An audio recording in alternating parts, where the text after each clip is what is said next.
Everyone, welcome to civil staff Himachal. आज के lecture में हम डिस्कस करेंगे दैट इज यूपीएससी एट 100।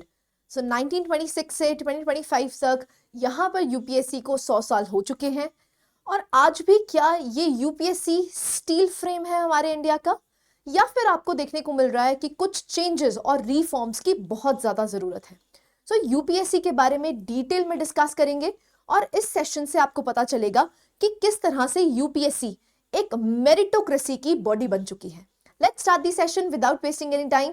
सो अगर हम इंट्रोडक्शन की बात करते हैं, सो 1926 से 2026 तक, from colonial legacy to digital future, so किस तरह से हम यहाँ पर डिजिटाइजेशन को इंट्रोड्यूस कर रहे हैं जिससे कि यूपीएससी एवर इवॉल्विंग बन सके, राइट। सो आप देख सकते हैं, अगर हम फॉर्मेशन ऑफ पीएससी की बात करते हैं तो गवर्नमेंट ऑफ इंडिया एक्ट 1919 से इसको इंट्रोड्यूस किया गया था एंड एस्टैब्लिश किया गया public service commission in India to manage the recruitment and control of public services. Now, what do you need to remember from a prelims perspective? That is the Lee Commission. So, Lee Commission की अगर हम बात करते हैं तो ये 1924 में इसकी recommendations के basis पे ही 1926 में आप देख सकते हैं पब्लिक सर्विस कमीशन बनाया जाता है। और इसके जो पहले चेयरमैन हैं वो भी इंपॉर्टेंट हो जाते हैं प्रीलिम्स पर्सपेक्टिव से, that is with Ross Barker. So you have to remember the first chairman was Ross Barker. Now UPSC की अगर बात करते हैं तो इसको कहा जाता है the guardian of merit, integrity and equal opportunity. So again the most crucial important constitutional body that we have, जिसकी वजह से आपको meritocracy हमारी इंडिया में देखने को मिलती है, right? Now a big question, can civil services evolve for India at 2047? ना हमारा गोल क्या है? हम बेसिकली एक डेवलप नेशन बनने की कगार पे हैं, या हम कह सकते हैं पाथ पे हैं। 2047 तक कहा जा रहा है कि इंडिया एक डेवलप्ड कंट्री बन जाएगा। ना इवेंचुअली क्या यूपीएससी में भी बिग रिफॉर्म्स की जरूरत है, और क्या यूपीएससी 2047 के लिए तैयार है, राइट? सो क्वेश्चन यहीं पर उठता है। So UPSC has shaped India's governance for a century. 100 साल हो चुके हैं, but as we enter the next 100 years की अगर बात करते हैं, the question isn't about who clears the exam, it's whether our civil services can transform into agile innovative institutions that serve a rising India. So आने वाला India जो होगा वो राइजिंग इंडिया होगा। क्या जो हमारे सिविल सर्वेंट्स हैं वो इनोवेटिव हो सकते हैं, क्या अजाइल हो सकते हैं, क्या डायनामिसिटी उनके पास आ सकती है? तो उसके लिए हम यहाँ पर क्वेश्चंस उठाएंगे, राइट। सो आप यहाँ पर देख सकते हैं, यहाँ पर लोगो इनहांस किया गया है। So this is the UPSC logo. अब आपको देखने को मिल रहा है यहाँ पर 100th एनिवर्सरी पे यहाँ पर जो लोगो है उसको इनहांस किया गया है। तो इस लोगो को कहा जाता है that is centenary logo. So centenary logo में आपको देखने को मिल रहा है ये 100 years की फुलफिलमेंट आपको देखने को मिल रही है, right. Now themes of UPSC centenary year की अगर बात करते हैं तो new logo and tagline that is संघ लोक सेवा। सो बेसिकली यूपीएससी का नाम यहाँ पर आप देख सकते हैं, इनका जो टैगलाइन है उसको चेंज किया गया है। नेशनल एम्बलम इसकी अथॉरिटी है। बानियान रेथ की अगर बात करते हैं तो विजडम एंड रेजिलियंस आपको देखने को मिलता है, और वेव मोटिव इन 100 आपको देखने को मिलता है जो बेसिकली प्रोग्रेस एंड कॉन्टिन्यूटी को शो करता है ना। प्रतिभा सेतु इनिशिएटिव लाया गया है जो कि बहुत ज्यादा क्रूशियल है। It is a platform for mains qualified but not selected. Mains में जो क्वालिफाई हो चुके हैं लेकिन इंटरव्यू में जाके उनका सिलेक्शन नहीं हुआ है, उनके लिए प्रतिभा सेतु खोला गया है। सो बेसिकली उनके पास बच्चे नॉलेज तो है, उस नॉलेज को वेस्ट ना जाने देने के कारण आपको देखने को मिलता है कि गवर्नमेंट ने एक बहुत अच्छा, बहुत ही फ्रूटफुल इनिशिएटिव लिया है, that is Pratibha Setu. So basically जो मेंस क्वालिफाई कर चुके हैं बट इंटरव्यू में आखिरी सिलेक्शन उनका नहीं हुआ है, उनको एक तरह से एम्प्लॉयमेंट अपॉर्चुनिटीज दी गई हैं, right. So it links with public and private job opportunities. ना डिजिटल पुश की अगर बात करते हैं, फेस रिकॉग्निशन फॉर एप्लीकेशंस दिया गया है and my UPSC interview portal बनाया गया है जिससे कि ट्रांसपेरेंसी को इनहांस किया जाए। ऐसे ही वर्चुअल टाउन हॉल्स बनाए गए हैं जो कि चेयरमैन है बेसिकली इंटरेक्ट कर रहे हैं लाइव विद द एस्पिरेंट्स। सो जो चेंजिंग डायनामिसिटी आज आपको देखने को मिल रही है, क्या ये इनोवेशन को एक तरफ इंडिकेट कर रही है? बिल्कुल। यहाँ पर बहुत सारे ऐसे प्लेटफॉर्म्स बहुत सारे ऐसे प्लेटफॉर्म्स लाए गए हैं जिससे कि हम डिजिटलाइजेशन की तरफ मूव कर रहे हैं, right, because this is the need of the hour and obviously बात है यूपीएससी को भी डायनेमिक होना पड़ेगा, right. Now from colonial commission to constitutional guardian की अगर हम बात करते हैं तो 1919 गवर्नमेंट ऑफ इंडिया में इंट्रोड्यूस किया गया था। एज आई टोल्ड यू 1926 में आपको पहला पीएससी एस्टैब्लिश होता हुआ दिखा, जिसके जो चेयरमैन है वो बन जाते हैं रॉस बार्कर। 1935 में फेडरल और प्रोविंशियल पीएससीज को अलग अलग कर दिया गया। 1950 की अगर बात करते हैं तो यूपीएससी एक कॉन्स्टिट्यूशनल बॉडी आपको देखने को मिलती है जो आर्टिकल 378 के तहत लाई गई थी, लेकिन इसकी अगर हम कॉम्पोजिशन ऑफ पावर्स की बात करते हैं तो 315 टू 323 देखने को मिलता है। एंड 312 के तहत अगर कोई नई ऑल इंडिया सर्विस इस्टेब्लिश करनी है, देखो अभी तक ऑल इंडिया सर्विसेज कितनी है, 3 ही है। एक IAS आपको देखने को मिलती है, IPS देखने को मिलती है, IFS which is forest service, right. So ये ही आपको 3 ऑल इंडिया सर्विसेज देखने को मिलती हैं। एंड बेसिकली अगर कल को कोई नई ऑल इंडिया सर्विस को जनरेट करना है तो आप किसका सहारा ले सकते हैं, आर्टिकल 312 का। सो यहां पर आपको आर्टिकल नंबर्स दे रखे हैं 315, 316, 317 टिल 323। यहां पर यूपीएससी के कॉन्स्टिट्यूशनल पावर्स, क्या क्या कॉम्पोजिशन रहेगी, ये सब कुछ डिफाइंड है, क्लियरली आपको प्रोसेस देखने को मिलता है। It is itself in our constitution. तो आप इसको रीड कर सकते हैं। जैसे अगर हम आर्टिकल 315 की बात करते हैं तो वहां पर एस्टैब्लिश किया गया है public service commission for the union and the states. 316 की बात करते हैं तो यूपीएससी और एसपीएससी की जो अपॉइंटमेंट और टेन्योर है वो एक्सप्लेन किया गया है। 317 की बात करते हैं तो रिमूवल प्रोसेस की बात की गई है। ऐसे ही 318 की बात करते हैं तो कैसे इनके पास पावर्स हैं कि ये रेगुलेट कर सकते हैं सर्विस कंडीशंस को for commission members and it's staff. 319 की बात करते हैं तो prohibits members from holding any office of profit. 320 की बात करते हैं तो यहाँ पर फंक्शंस डिफाइन किए गए हैं कि पीएससीज के क्या फंक्शंस रहेंगे। 321 की बात करते हैं तो यहाँ पर एक्सटेंड किया जा सकता है the functions of PSC. Article 322 की बात करते हैं तो जो भी एक्सपेंसेस हैं वो किस तरह से कवर किए जाएंगे, ये इंफॉर्मेशन आपको 322 में देखने को मिलती है।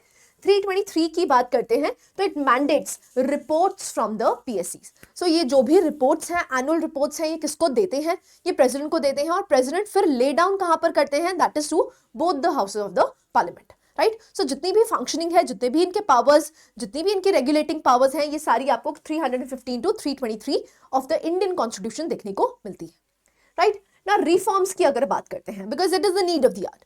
सो बेसिकली धीरे धीरे करके यहाँ पर भी रिफॉर्म्स लाए गए हैं। सबसे पहला रिफॉर्म की अगर हम बात करते हैं तो मिशन कर्मयोगी आपको देखने को मिलता है ना। अगर हम मिशन कर्मयोगी की बात करते हैं तो बहुत क्रूशियल है। ये एक तरह से एक प्लेटफॉर्म बन जाता है जिससे कि रोल बेस्ड ट्रेनिंग्स प्रोवाइड करी जाती हैं टू द सिलेक्टेड, जो जिनकी भी रिक्रूटमेंट हो चुकी है उनको भी कॉन्टिन्यूस ट्रेनिंग की जरूरत है।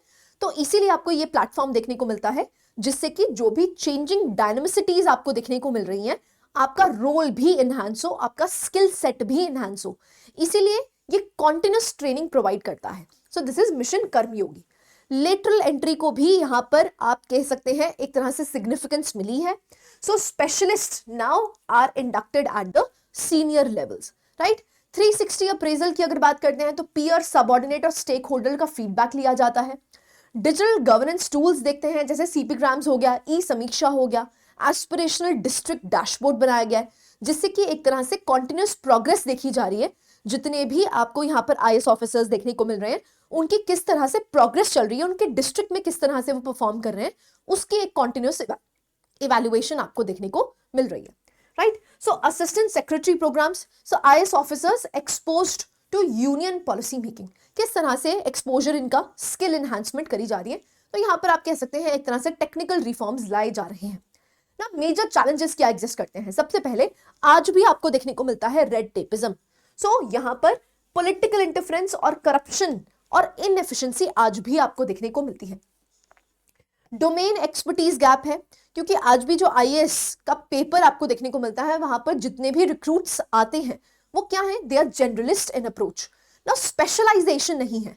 तो ये एक बड़ा ड्रॉबैक आपको देखने को मिलता है। नेक्स्ट, वैकेंसीज एंड स्ट्रेस, तो approximately 1500 IAS post are unfilled, burnt out and IRS officers retiring early। तो काफी ज्यादा प्रेशर आपको देखने को मिलता है। एग्जाम स्ट्रेन की अगर बात करते हैं, ईयर लॉन्ग साइकिल है और इसका success rate is less than 1%। इसीलिए आपको देखने को मिलता है जो एस्पिरेंट्स की मेंटल हेल्थ है वहां पर आपको काफी ज्यादा इश्यूज देखने को मिल रहे हैं। So the steel frame is bending under political interference, inefficiencies and burnout. And basically आपको देखने को मिलता है कि ये रिस्क करता है गवर्नेंस क्वालिटी को और एस्पिरेंट की वेलबींग को। तो क्योंकि ये आपको देखने को मिलता है कि पॉलिटिकल इंटरफेरेंस की वजह से, एग्जाम्पल अगर हम यहाँ पर देखें तो अशोक खेमका के 57 ट्रांसफर्स हो चुके हैं, तो यहाँ पर पॉलिटिकल इंटरफेरेंस आज भी है। तो these are some of the major challenges right now. किस तरह से हम इसको एनहांस कर सकते हैं? सबसे पहले फिक्स टेन्योर होना चाहिए, so reduce the political meddling. ऐसे ही इंस्टीट्यूशनलाइज करी जाए lateral entry, so experts health infra technology में यहाँ पर एक्सपर्टीज को लाया जाए। यूपीएससी 2.0 एग्जाम रिफॉर्म्स, लोअर करो एज लिमिट को, फ्यूअर अटेम्प्ट्स होने चाहिए and mid career entry is the need of the hour. Next, ethics and integrity का फ्रेमवर्क बहुत ज्यादा आप कह सकते हैं इनहैंस होना चाहिए। Mental health and work culture support होना चाहिए जिससे कि इनकरेज हो सके इनोवेशन और प्रोटेक्ट करा जा सके against the fears of transfer, कि भाई मेरी ट्रांसफर हो जाएगी इसलिए कुछ नहीं कहना है। सो बेसिकली यहाँ पर इस चीज की फ्रीडम इनके पास होनी चाहिए। To remain the backbone of democracy, civil services must become the future ready. So basically it must be future ready, नहीं तो ये redundant हो जाएगी। तो इसलिए it is the need of the hour, जैसे जैसे टाइम्स चेंज कर रहे हैं वैसे वैसे यूपीएससी को भी रिफॉर्म करना पड़ेगा। राइट नाउ लर्निंग क्या है? सो अगर हम यूके की बात करते हैं तो नोलन प्रिंसिपल्स, जो कि आप अपने एथिक्स के पेपर में भी पढ़ते हैं, इंटेग्रिटी, ऑब्जेक्टिविटी, अकाउंटेबिलिटी पे हमारा फोकस होना चाहिए। सिंगापुर की अगर बात करते हैं तो वहां पर स्पेशलिस्ट बुलाए जाते हैं from academia and private sector, जो कि इंडक्ट करे जाते हैं सीधा सर्विसेज में। इंडिया बेसिकली एक ब्लेंड चाहिए यहाँ पर, किसके लिए? जनरलिस्ट स्ट्रेंथ के लिए, और जिसमें हम स्पेशलिस्ट एक्सपर्टीज को भी ऐड कर सकें।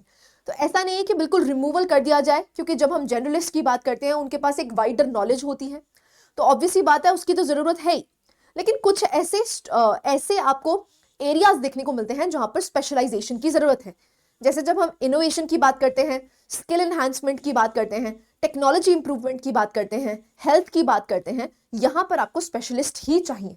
सो एक तरह से हमें ब्लेंडिंग करनी पड़ेगी जर्नलिस्ट की और स्पेशलिस्ट की। Right, so India's reforms need not start from the scratch.